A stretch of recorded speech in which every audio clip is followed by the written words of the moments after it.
আসসালামু আলাইকুম প্রিয় দর্শক, আলহামদুলিল্লাহ জান্নাতি পাথর হাজরে আসওয়াদ চুমু খাবো। প্রিয় দর্শক, এটি চুম্বন করা সুন্নত। আমাদের নবী হাজরে আসওয়াদ চুম্বন করেছিলেন।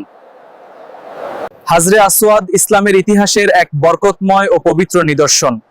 এটি পবিত্র কাবা শরীফের দক্ষিণ পূর্ব কোণে অবস্থিত।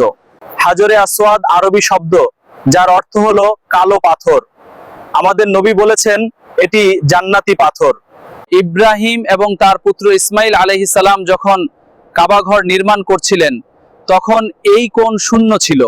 এই পরবর্তীতে ফেরেশতা জিব্রাইল আলাইহিস সালাম জান্নাত থেকে এই পাথরটি নিয়ে আসেন। হযরত ইব্রাহিম আলাইহিস সালাম এই জান্নাতি পাথর কাবা শরীফের দেয়ালে স্থাপন করেন এবং এটি মুসলিমদের জন্য একটি পবিত্র স্থান। হযরত মুহাম্মদ সাল্লাল্লাহু আলাইহি ওয়াসাল্লাম নবুয়ত প্রাপ্তির 5 বছর আগে কুরাইশরা কাবা ঘর পুনর্নির্মাণ করে। তখন জান্নাতি পাথরটি কে স্থাপন করবে তা নিয়ে গোত্রগুলোর মধ্যে যুদ্ধ হওয়ার উপক্রম হয়।